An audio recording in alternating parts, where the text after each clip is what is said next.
Hello friends, welcome back. Ever wondered how companies decides which role suits you best in seconds? In this video, we are building a job application screener using NgRx in Angular. And by the end, you will master reactive state handling with recommended job roles like a pro. So come, let's get started.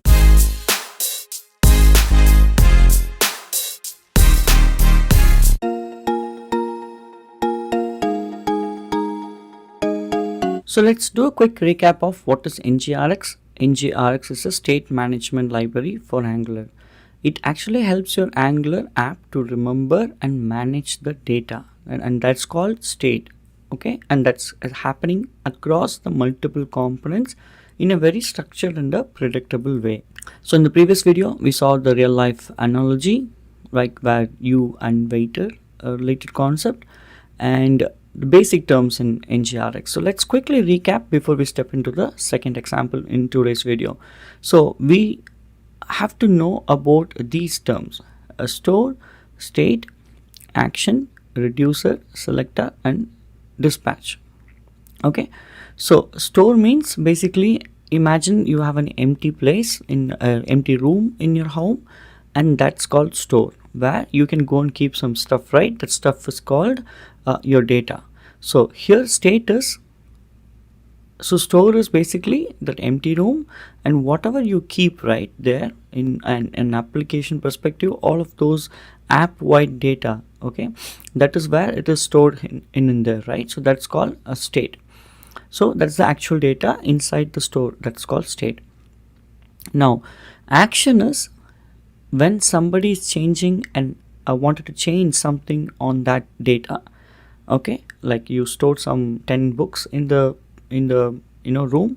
Somebody wants to change something about the book, probably remove one book and keep some other book, or update something inside the book in any of the page. Okay, so that's an action. Somebody wants to do that action. Who will do that? When somebody is triggering that action, who's going to do? That's called reducer. Reducer is a simple function that actually updates your state based on an action. Okay, selector is like a servant, right? At home, for example, you tell what you want, he goes to that room and brings in. So selector is basically goes to the store, fetches the data, which is the state, current state, and brings to you. That's it. Dispatch is happening through the action. So dispatch is the one who will takes the action and execute it. Okay, so action and dispatch are like together. Okay, so this is what the basic terms that we spoke about, and in the previous video we spoke about this example, wherein if I go to NgRx and go to banking example, you need to choose this. See, the moment you choose this, some data comes, you can go here, once you choose everything, final stage comes. So this is the data, this is the state. Okay, so you can go back, you can change this, you see this is changing. Okay, so this is the overview of the first video. Right now we are going to take a look at the second video. In the second video, there are 4 questions which is going to be triggered. Like, say for example, do you enjoy solving coding problems? It's like finding out what role you best fit in a company. Yes, of course I enjoy it. Are you interested in creating UI layouts? I'm not that good at that, right? So I'll say no. Do you like planning and coordinating tasks? Yes, of course I do. I'm good at this. Do you prefer analyzing data over building UI? Of course, yes. So these are my response. So based on this response, right, it is determining that I belong to an hybrid role. Okay, so basically whatever is happening in one single route. There's only one component, but the data has been maintained. Okay, the difference between this and the previous example is you can go back and forth. Okay, you can actually go back and forth. In the current example you can't, because I wanted to always present 2 different flavors, from beginner to medium level or advanced level. But let's take a look at this one, this coding. Okay, so if you go to github.com/learnsmartcoding, and if you go to repository, Angular 19 feature example, Okay, so this is the code base which will have whatever you're going to see. So don't focus on code writing, don't worry, everything is in this repository. You can take a look. Okay, I'm going to open up the code. The application is already running, so let's go one by one and find out how to do it. Very first thing, I already explained it. There is a folder called store. Under store, our feature that we are working on is a job screener feature. So I have a folder like this, and if I open it, it starts with the action. So that feature dot action dot ts is going to bring us like this. Okay, let's explore what it is. Now we already know the concept of store, reducer, action, state. So first thing what we have to do is we have to create an action. So we named a variable, and that is an action, and this is the action name. Okay, like I explained in the previous video, this is a kind of a syntax, I would say. It's kind of a standard coding standard, where when you create an action, you will put the feature name inside the bracket followed by the expansion of the feature. So job screener answer question. Okay, this is just a name of this particular action, and which carries of type question number and answer. If a question is asked, you have an answer for that. Question is based on the question number, answer is the answer text itself. We have two more actions called go to previous question and reset the job screener, like start over. Again, this doesn't carry anything, it just has a name, it doesn't have anything. Okay, next is reducer, the feature dot reducer dot com. If I open the reducer, okay, we have a model. Again, anything that is an interface is a model. So we have a job state interface, again a model that has two properties, current question and the answers. Answers will have a key value pair which is of type dictionary. Okay, we already saw a similar example in the previous one. So we have a job state, it has one property called current question of type number, and an answer that has which question carries what answer. Question number 5 carries this answer, something like that. Okay, so now, and then we have initial state of this job state. We are defining question number as 1, answer is nothing, because at the initial stage nobody chose any answer. That's the logic. Now we will create a reducer and we name it as job reducer, and I already explained this in the previous video. I'm going to explain one more time. This one carries the initial state. Initial state is what? This one. We just say it's question number 1, no answer is chosen. That's the initial state. And a reducer will have one or more action associated with it. So which means we are defining three actions here. First action, if a action of type this, answer job question. What is answer job question? Again, it's an action. This one, if an action is triggered in this format, take the state, extract the question number and answer. From where this is coming? See, it has question number and answer. So we are extracting this data, and then we are saying whenever this action is triggered, execute this. This is a small function we already spoke about, right? When this action is triggered, do a piece of work. What is that piece of work? Piece of work is defined here. Till here. What we are saying is increment the question plus 1. If it was current question is 1, increment it to 2. Under the answers, take whatever answers was already there. With the incoming question number, mark the answer, like assign the answer.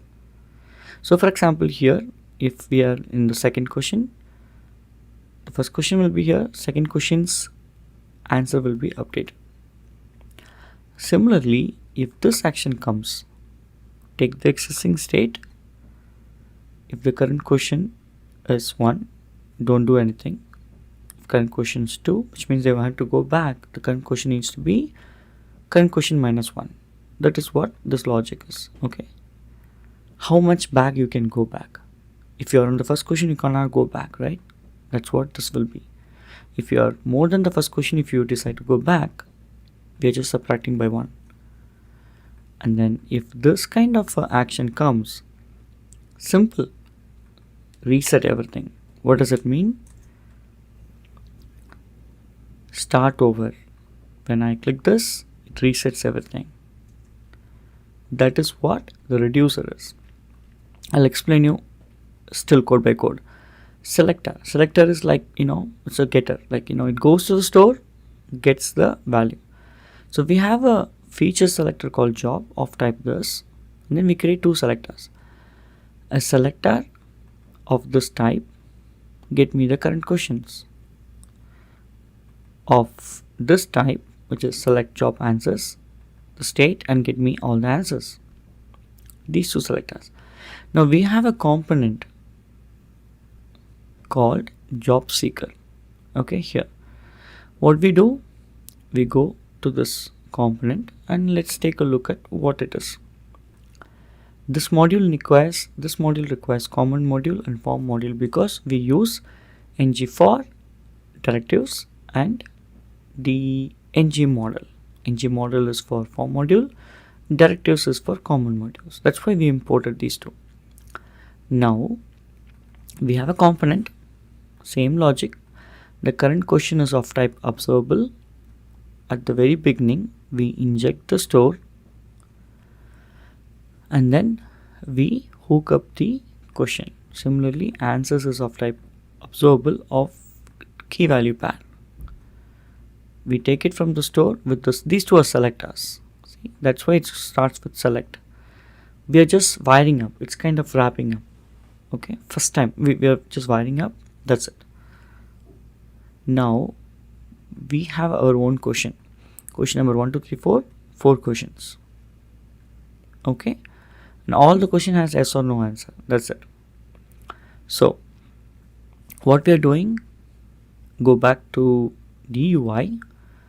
In UI, it's very simple. Very simple code. Let's go one by one. In the first video, we are saying if the question number has value, make this as current. Current means like we're just assigning a smaller name. If the current question number is less than 4, which means we are on the correct block, we're not on the last page. Okay, then show this. If not, show this block, which means you are in the last question. You need to show the answer here. First question, second question, third, fourth. This is the answer. Okay, so it says recommended role. This one has been showed, and then this one also, whatever the value we selected. So basically this is coming only when we are on the last question. Now here, if you look at right, there are 2 buttons, yes and no button. You see this? If you go over yes and no. So yes means whenever the first question is showed, it is asking yes or no. When you say yes, see, it is dispatching the action. The action will carry question number and its answer choice. Answer is yes or no. So this method is invoked. This action is triggered. This action will carry this value. That's it. What happens whenever this line is executed? Because in the reducer, we already mentioned wrapped wire up, right? If this action comes with this type of a value, do this work. That's it.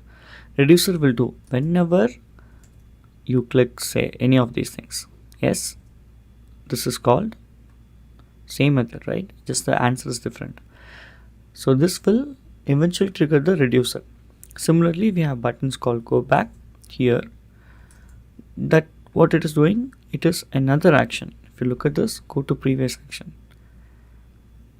Okay, and for that one, if you go to this reducer, this part is executed. Whenever this is coming, this part is executed. Whenever the reset is coming, it just changes with the initial value, which is this one. Okay, so let's go back. So we know these two, and that's it. We don't have anything else. And this is just a final method, which based on yes or no, whatever answer you choose, it just determines where you are. Okay, as simple as that. So I recommend you watching the previous video, which is more detailed than this, and then come back and also watch this. If you already know about NgRx, this example should be good for you. And I hope you enjoyed this video. We have covered very beginner to minimum level in NgRx. Going forward in our application, we will try to adopt these kind of state management so that it is much more beneficial for everyone. So I hope you enjoy this video, guys. If you like this video, just hit that like button, subscribe to my channel. If you have any questions or you wanted to know more about it, just let me know in the comment section, and I will see you in the next video. So stay tuned. Bye bye. Thanks for watching. If you found this video helpful, please give it a thumbs up and subscribe to our channel for more tech tutorials. And don't forget to hit the bell icon to get notified when we post new videos. If you have any questions or suggestions, leave them in the comments below. Happy coding!